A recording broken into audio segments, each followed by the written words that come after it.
বিবাহ বিতর্কে অভিনেতা রাজনীতিক হিরণ চট্টোপাধ্যায়ের বিরুদ্ধে মামলা করেছেন তার স্ত্রী। আমাদের প্রতিনিধি আবির দত্ত রয়েছেন টেলিফোনে। আবির, কি অভিযোগ আনা হয়েছে?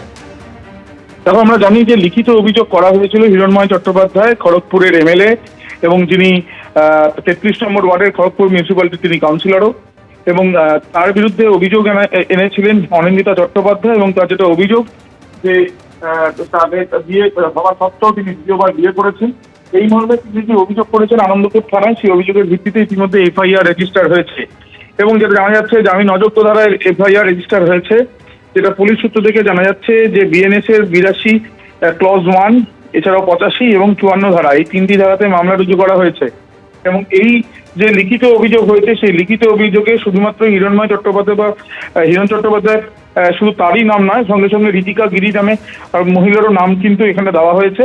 সেই পরিপ্রেক্ষিতে এই মামলা রুজু করা হয়েছে বলে পুলিশ সূত্র থেকে জানা যাচ্ছে। আবির, ধন্যবাদ। হিরণ চট্টোপাধ্যায়ের স্ত্রীর অভিযোগের ভিত্তিতে মামলা করেছে পুলিশ। ভোটের মুখে আইপ্যাক কাণ্ড ঘিরে শোরগোল পড়ে গেছে রাজ্য রাজনীতিতে। মামলার জল গড়িয়েছে সুপ্রিম কোর্ট পর্যন্ত। আর এই টানাপোড়েনের আবহে কলকাতায় এলেন ইডি ডিরেক্টর রাহুল নবীন। আজ সিজিও কমপ্লেক্সে গিয়ে কলকাতার ইডি আধিকারিকদের সঙ্গে দেখা করবেন তিনি। আইপ্যাকের কর্ণধার প্রতীক জৈনের বাড়ি ও অফিসে ইডির তল্লাশি অভিযান চলাকালীনই হাজির হয়ে মুখ্যমন্ত্রীর নথি ও ল্যাপটপ নিয়ে বেরিয়ে যাওয়া। ভোটের মুখে আইপ্যাক কাণ্ড ঘিরে শোরগোল পড়ে গেছে রাজ্য রাজনীতিতে। মামলার জল গড়িয়েছে সুপ্রিম কোর্ট পর্যন্ত। মুখ্যমন্ত্রীর বিরুদ্ধে বেনজিরভাবে নথি চুরি, ছিনতাই, ডাকাতির অভিযোগ তুলেছে কেন্দ্রীয় এজেন্সি। পাল্টা ইডির বিরুদ্ধে ভোটের তথ্য হাতানোর অভিযোগে সরব হয়েছে তৃণমূল। এ নিয়ে টানাপোড়েনের আবহে বৃহস্পতিবার কলকাতায় এলেন ইডির ডিরেক্টর রাহুল নবীন। কিন্তু ইডির হানা কিংবা মুখ্যমন্ত্রীর নথি নিয়ে বেরিয়ে আসা নিয়ে মুখ খুললেন না। सर कुछ बोलेंगे? आईपैक सर कोलकाता आए हैं, आईपैक ऑफिस में जो हुआ कुछ बोलेंगे सर? नहीं। যদিও এই দিনই সুকান্ত মজুমদারের গলায় শোনা গেছে হুঁশিয়ারি। পুলিশ প্রশাসনকে দিয়ে মাঠ ভরছে না, অভিষেক বন্দ্যোপাধ্যায় গেলে লোক হচ্ছে না, আর ভয়ে তিনি কলকাতায় থাকছেন না। এই বুঝি ইডি কানটা ধরে তুলে নেয়, এই বুঝি ইডি কানটা ধরে তুলে নেয়। ঘুরে বেড়াচ্ছে বিভিন্ন জায়গায়, ভাবছে বেঁচে যাব। বাবা, তুমি বাঁচবে না, বিজেপি তোমার ব্যবস্থা করবে, বিজেপি তোমার ট্রিটমেন্ট করবে। অভিষেক বন্দ্যোপাধ্যায় যে জেলা সফর করছেন, সেখানে একেবারে ঝড় তোলা ভিড় হচ্ছে। এই দেখে প্যানিক রিয়াকশনে এই ধরনের কথা বলছেন সুকান্ত মজুমদার। যান না, আপনাদের নরেন্দ্র মোদীর 10টা সভার একটা সভা একা টেনে দিচ্ছে অভিষেক বন্দ্যোপাধ্যায়ের ভিড়। সেটা আগে সামলান, তারপর কথা বলি। শুক্রবার সকালে সিজিও কমপ্লেক্সে গিয়ে কলকাতার ইডি অফিসারদের সঙ্গে দেখা করবেন ইডি ডিরেক্টর রাহুল নবীন।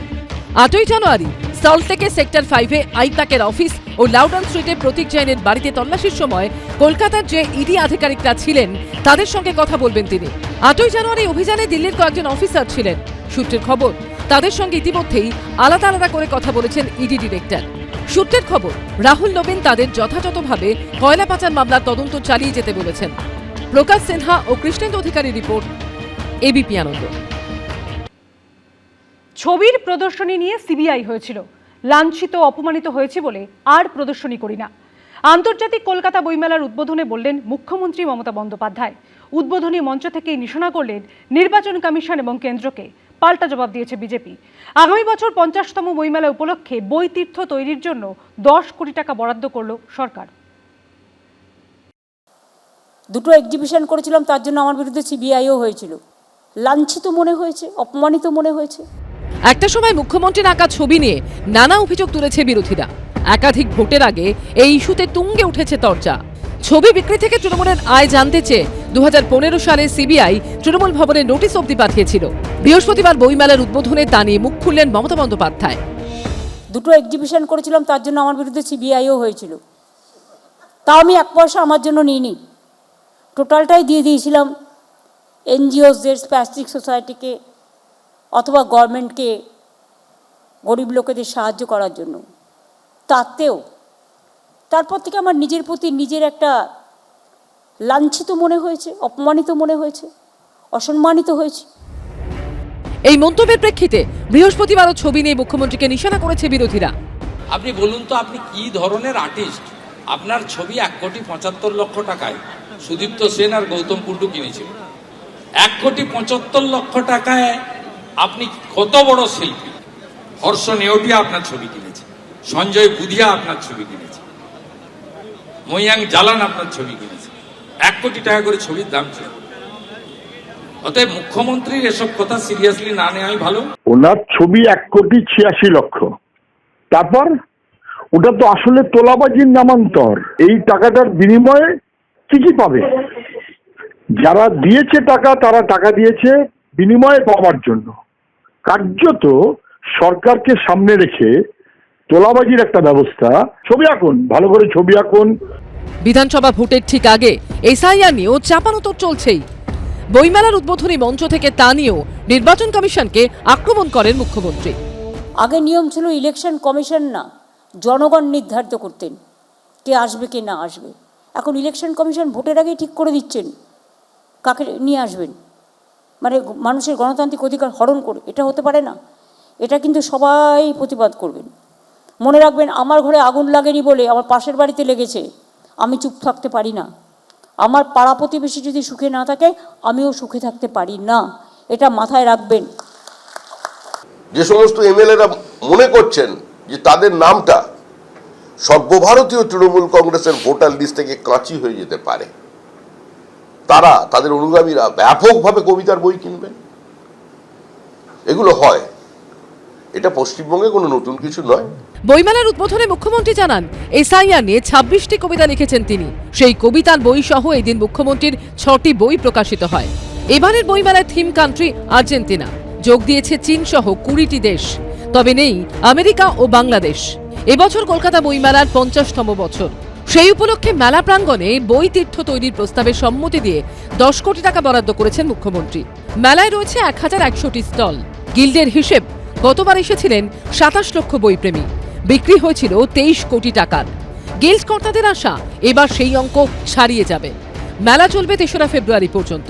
গেট খোলা বেলা 12টা থেকে রাত 8টা। আশাবুল হোসেনের রিপোর্ট, এবিপি আনন্দ, কলকাতা। আজ সরস্বতী পুজো। এবার সাবেকি বা থিমের প্রতিমা নয়, কিউট সরস্বতী প্রতিমার চাহিদা তুঙ্গে। বড় বড় চোখ, নরম মুখের আদল, এক্কেবারে যেন ছোটবেলার সেই পুতুল। এবার সরস্বতী পুজোয় প্রতিমার এটাই নতুন ট্রেন্ড। প্রযুক্তি আর কৃত্রিম মেধার যুগে তাল মিলিয়ে বদলেছেন বাগদেবীও। সোশ্যাল মিডিয়ায় এখন নতুন ট্রেন্ড কিউট সরস্বতী। তাতেই গা ভাসিয়েছেন 8 থেকে 80। পটুয়াপাড়াতেও এই কিউট সরস্বতীর চাহিদা তুঙ্গে। এআই জোয়ারের জল এসে পৌঁছলো কলকাতার বিভিন্ন পটুয়াপাড়ায়। পটুয়াপাড়ার নতুন ট্রেন্ড কিউট সরস্বতী। চাহিদাও আছে, খুব চাহিদা আছে, আরো চাইছে। আমার তো এখান থেকে তো প্রায় 20 কাস্টমার ফিরে গেছে, বলছে টাকা দিচ্ছি বানিয়ে দিন, বা টাকা দিচ্ছি এটা দিন, 500 টাকা বেশি দিচ্ছি এটা দিয়ে দিন। সরস্বতী পুজো এসেই গেল, দম ফেলার ফুরসত নেই মৃৎশিল্পীদের। দাম বেশি হলেও অধিকাংশ ক্রেতারই ঝোঁক এই কিউট সরস্বতীতে। যুগের সাথে তাল মিলিয়ে এআই একটা ব্যাপার এখন একটু চলছে, তার সাথে এবার কিছুটা মানে পুতুল ডল টাইপের কিউট সরস্বতী এই ডিমান্ডটা এখন খুব বেড়েছে ইদানিং। সেই এতেই তারা মানে যারা মানে ইয়াং ছেলে তারা এই ধরনের সরস্বতীটাই বেশিটাই পছন্দ করছেন।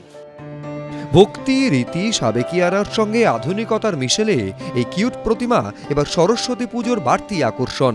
শিবাশিস মৌলিক, এবিপি আনন্দ। এবিপি আনন্দ, এগিয়ে থাকে, এগিয়ে রাখে।